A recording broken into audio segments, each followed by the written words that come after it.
welcome Exiles to my Consecrated Path of Endurance Juggernaut, a slam build that kind of teleports a little bit by Flicker Strike with a bit more control and a hell of a lot more AoE. Now this character is using the new unique Foulborn mod from Foulborn Ghostwraith. Your max energy shield is equal to 50% of your life. The reason I find this interesting is because it's a hard-coded, forces your ES to be exactly that number. You can't increase it, you can't decrease it, and that's the very important key part. You can't decrease it. So what it means is if I invest into a bunch of life, I don't put any investment into ES, I will have a hard-coded ES number that is exactly half my HP pool. The cool thing is when you combine this with one of my personal favorite skill gems in the game, Energy Blade. This notably has a very big downside, which says it cuts your energy shield in half.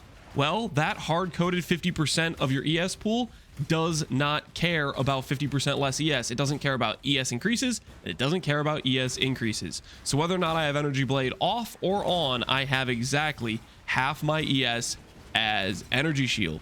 So the thought process is I can have a character that doesn't have to invest all that much in energy shield. I'm really just investing into life in a normal life-based build with normal life-based tank things, and I still get the upside of a very high EDPS weapon without too much investment. This is a 10D build after all, and we're trying to figure out what are some cheap ways to get some really high powered damage, and Energy Blade sure as hell is one of them. The other thing we're combining with this is we're using the Lori's Lantern Foulborn mod to get lucky damage and attack speed. I decided to go with a blood magic angle with Petrified Blood and some automated Warcries along with Eternal Blessing D-Term and precision. This is helping us solve our accuracy so we can kind of try to go crit. This is helping us get some automated Warcries, and it's solving our mana along with making our HP number higher, thus making our ES and our base damage higher. That's the general concept I went with. On top of that, we are also using a decent amount of endurance charges from things like Calm Sign, from things like Juggernaut, and we have another one from a shield currently on trade. +1 endurance charge shields are just not very expensive, especially if you're not getting an armor base. We were able to pick this one up for 10C. Maybe they've increased somewhat on trade since I've done this, but I kind of doubt they'll increase too much as it is fairly late in league, and people playing 10D builds aren't really people that can afford to buy flipper items, if you know what I mean. So that I thought was a fairly decent include. I considered Sublime Vision for a bit there, but ultimately decided not worth it because I do want to include Precision for the crit chance. So that would have been the one item in this character that would have been really inflatable because it's very low supply, but I opted to leave that behind. So that is how we get our extra endurance charges. Conk Path of Endurance gets a bunch of AoE, and then Juggernaut gets a bunch more AoE on top of that. That's why our slams are fairly large. And then we combine this with the Ralakesh Impatience. The reason I'm doing this is because generally our sustain on endurance charges is a bit lower than our spend. My thought process is I always want the maximum endurance charge count for every time I use the skill for maximum AoE. Ultimately, if you get the endurance charge saying to be a bit more consistent, I maybe was even considered trying not Ralakesh, you could maybe go for that and it would still work out. Maybe if you could fit endurance charge on stun into the build, if you get the links for it. I just opted for 3 red, 3 blue because it was a lot cheaper on chromes to do, but that could be an option there to drop Ralakesh. Maybe something to consider, but that's the thought process. We're scaling some endurance charges. We're getting a lot of DR from Jug. We're getting our action speed immunity. The biggest hole in this character that I forgot to fill and became apparent when we did Ubers is I forgot about shock immunity. A bit of a misplay on my end, but I would probably recommend going for some reduced shock effect and maybe consider Soul of Yugel, as that is the one weakness we had in our character. And I just realized now I never clicked off Brine King, and Brine King does nothing to my character because I am stun immune, action speed immune, and I really should have swapped this to Soul of Solaris for like crit mitigation, but I just forgot about it. But that's okay. Sometimes you forget some things. Aside from that, you'll notice we are also using Crystallized Omniscience. This is in no way, shape, or form a endgame recommendation. This is simply me just coming up with what I thought was a decent solution for a cheap amulet that gave decent damage output. We have very little Omniscience. We have just enough to be able to equip our items. 600 Omni. This is giving roughly 42 pen, 42 all Elirez, which I think is a fairly good amulet considering it costs, 10C. Almost no one's using this amulet. Kind of a funny downfall considering this amulet used to be something that was considered a chase item. The amulet slot has It's been out power crept and it got nerfed. So there are multiple reasons why it is no longer that chase. But for us, it works out pretty well because you can get cheap corruptions like percent attributes on Calm Sign. Technically, you could probably get percent attributes on Foulborn's Lorries as well if you wanted to. But this was just kind of a, hey, we'll fix some of our attributes because we have a decent amount of attributes pulling us in some different directions, as well as get us some pen.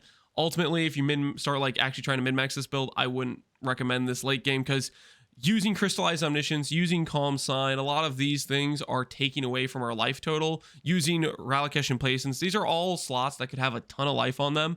And as you get more life, you get way more base damage, which helps you get to that point where you're one-shotting a lot of the map bosses, etc. And so that's one thing I would say you want to look into if you're actually going to min-max this build, not just put together 10D. We then went for Lightning Exposure and some Intimidate. I didn't have enough money to go for Awakened Lightning Pen on the budget, so we just got Exposure on gloves. And then, of course, we're doing Warcries, which give us a big damage multiplier from Echoes of Creation, as well as a big damage multiplier from Overexertion. Between this helmet and that Overexert mod, I have 2 automated Warcries and 1 self-cast Warcry, Battle Mage's Cry for crit. That gives us 3 Warcries. If you could force in some more reservation efficiency, stacking up Warcries, more and more of them, they are massive damage multipliers, so something to consider. But I went for the basic ones, which is Seismic for AoE, obviously Intimidating Cry for the double damage, and then we did a self-cast Battle Mage's Cry whenever we got to like a boss or something.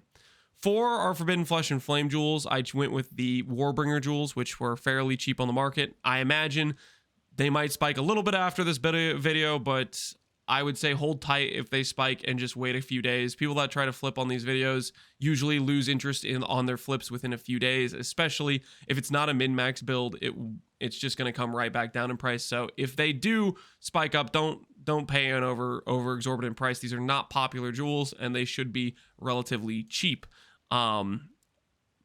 if the market doesn't go crazy. But yeah, usually when people try to flip on based on videos, they lose interest after a few days and things go back to normal. Okay. Afterwards, Warcry automation. We also have Lead by Example for permanent onslaught. We have Mob Mentality for extra power charge and frenzy generation. And then we have some Provocateur to give us some crit chance and crit multi. So that's what's going on there. We're also using a Light of Meaning lightning damage just because this is a decent percent damage spot. And I opted to do Foulborn Red Dream over here. This is pretty much a budget choice. You could get a bit more life if you put the Red Dream here, but I did not have enough money in the budget to do more than like 4 tattoos. So this would require up to like 6 tattoos, and then you consider diamond skin and stuff. But that's the thought process I went about with it. We also went for versatile combatant block. So we have 68, 61 block on our character, not having to invest in Tempest Shield or anything. And that combined with the endurance charges feels pretty good. Another thing I should note is part of being able to play hybrid with this character while we're hitting ourselves with a bunch of fizz damage is you can combine that with Divine Shield. So every time you hit yourself with a bunch of fizz damage, you actually get regen.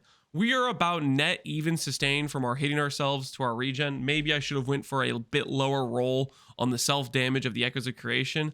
Another thing that I could have done a bit better is I wish I replaced one of these clusters with a energy shield leech cluster, and that would have really made it so we just had nice net sustain, making this ES pool very effective defense rather than sometimes it's there, sometimes it's not, depending on how many times we hit ourselves with Echoes of Creation. So yeah, that is the setup we went for the 10D Conk Path of Endurance Slammer. It did pretty well. We did 8 out of 10 Ubers. We failed on Incarnation of Dread. There was a bit too much getting shocked from the ad phase bosses, getting shocked from the one boss and then getting hit hard by the trauma boss. And then we failed Exarch. I just couldn't really deal with the Exarch ground plates on top of a lot of the hectic damage in that fight. Usually that's one of my weakest fights, and yeah, it showed. So yeah, this is the 10D Conk Path of Endurance in Juggernaut Slammer. Hopefully you guys like this 10D build. We got one more that we finished testing, which was Relic of the Pack Glad yesterday. That'll be the next video. As always, thanks for watching, Exiles. Hopefully you enjoyed this one. Take care and peace out. Have a good one, guys.